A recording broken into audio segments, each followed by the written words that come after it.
Israeli Prime Minister Benjamin Netanyahu is on his way to the United States to discuss the second phase of the ceasefire agreed with Palestinian group Hamas in Gaza. Negotiations over the second phase are due to begin in Washington, D.C., and U.S. President Donald Trump, who has claimed credit for the ceasefire deal signed on January the 19th, is expected to host Mr. Netanyahu at the White House on Tuesday.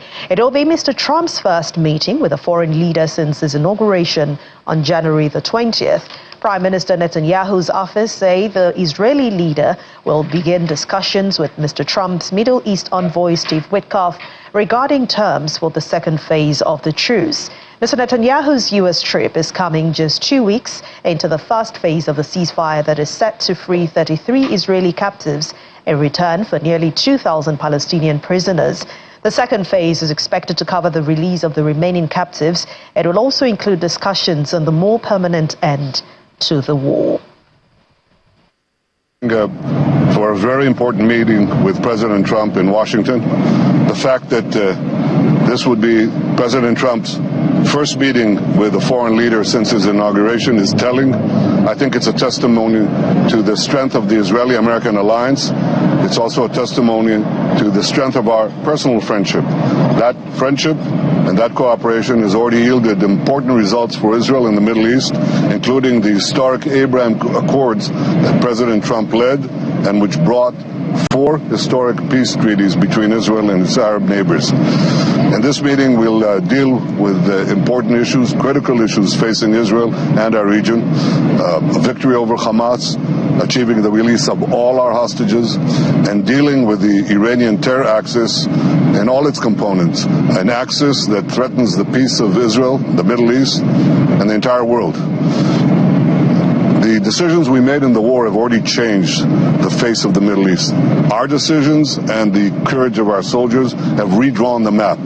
But I believe that working closely with President Trump, we can redraw it even further and for the better. I believe that we can strengthen security, broaden the circle of peace, and achieve a remarkable era of peace through strength. Meanwhile, families of hostages held by Hamas gathered in Tel Aviv over the weekend, holding photos of their loved ones as they called on the U.S. President Donald Trump to ensure the full implementation of the hostage agreement.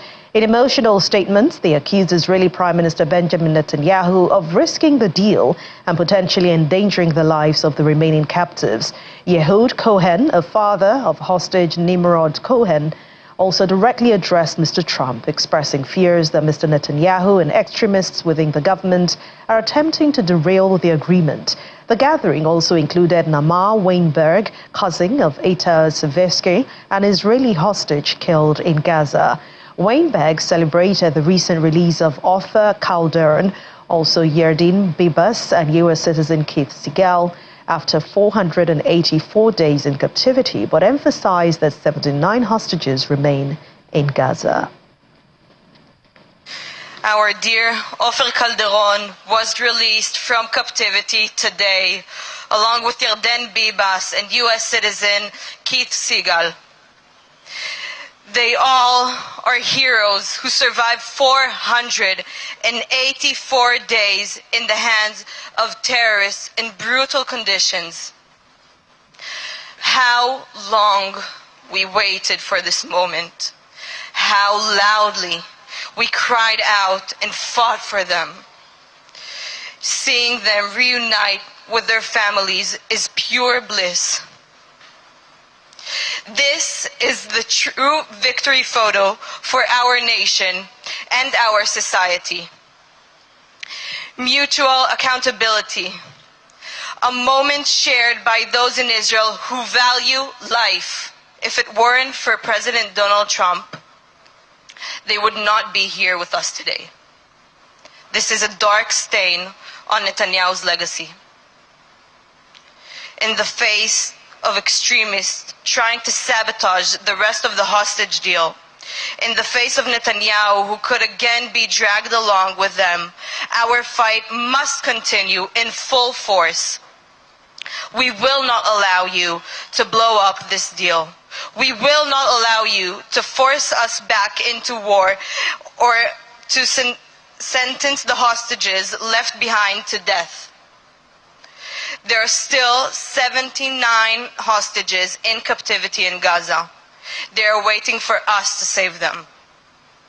We will continue our fight until all of them are brought back home. Egyptian Foreign Minister Badr al-Badatsi has said that his country has a plan for the reconstruction of Gaza that does not involve displacing Palestinians from their land. He made these comments during a joint press conference in Cairo with the Djibouti's Foreign Minister Mahmoud al-Yusuf, where he also welcomed Sudan's Foreign Minister Ali Youssef Ahmed and UN Senior Humanitarian and Reconstruction Coordinator for Gaza, Sigrid Kaag. He also says that there is a definitive plan for the reconstruction of the Gaza Strip that ensures that no citizen is expelled from their homeland. His remarks are indirectly addressing U.S. President Donald Trump's proposal that Egypt and Jordan should accommodate Palestinians from Gaza to clean out the whole thing. Djibouti's Foreign Minister Mahmoud Ali Yusuf also expressed his support for the situation, stating that Djibouti aligns with Egypt's stance on Gaza and commends President Abdel Fattah el-Sisi's efforts towards achieving a ceasefire. The World Health Organization says 37 patients, 34 children and 3 adults and 39 companions have crossed out of Gaza via Rafah to continue receiving care in Egypt. The health body says it is grateful to the government of Egypt for their continuous support and for providing specialized care to patients from Gaza. The body is asking for medical evacuations to be expedited through all possible routes as thousands of lives depend on it.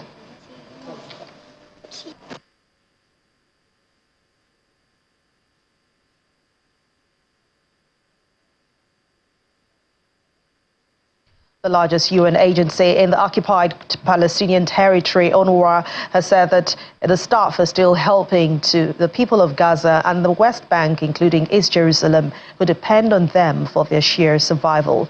And this is despite Israeli parliament's ban on its activities. The development is coming as more than 462,000 people are estimated to have crossed from South Gaza to the north since the opening of Salah ad-Din and al-Rashid roads. The UN and humanitarian partners say they are assisting those on the move by providing water, high-energy biscuits, and medical care along these 2 routes. Among those that have made it back to the north, UN aid workers have reported seeing Gazans using shovels to remove rubble and setting up makeshift shelters or tents where their homes used to be. Our teams continue to serve even though they themselves in Gaza, as an example, they themselves are impacted. They themselves have been forced to flee their homes, but they continue to serve. And we are committed at UNRWA to stay and deliver across the occupied Palestinian territory. That includes the Gaza Strip, it includes the occupied West Bank, including East Jerusalem. UNRWA is committed to continue delivering life-saving and other basic services. That includes the Gaza Strip and the West Bank, including East Jerusalem, a full implementation of the Knesset laws across the OPT, seeking to prevent UNRWA from delivering services, will have catastrophic consequences on the lives and futures of Palestine refugees. In the absence of any durable solution, Palestine refugees will continue to depend on UNRWA for basic services, including health and education, and in Gaza, in the aftermath of the devastation caused by the war, for their sheer survival. To date, UNRWA has not received any official communication from the Israeli authorities on how these laws will be implemented across the occupied Palestinian territory. Currently, we estimate that between 12 and 14,000 people need medical evacuation. Among these, let's say for the early trenches, we estimate that there's roughly 2,500 children in need for urgent medevac outside Gaza. So what we have been asking for all the time, but should really happen now, is first and foremost a restoration of the referrals, the traditional referral pathway to West Bank and East Jerusalem. The East Jerusalem hospitals and the West Bank hospitals are ready to receive Gaza and Palestinian critical patients.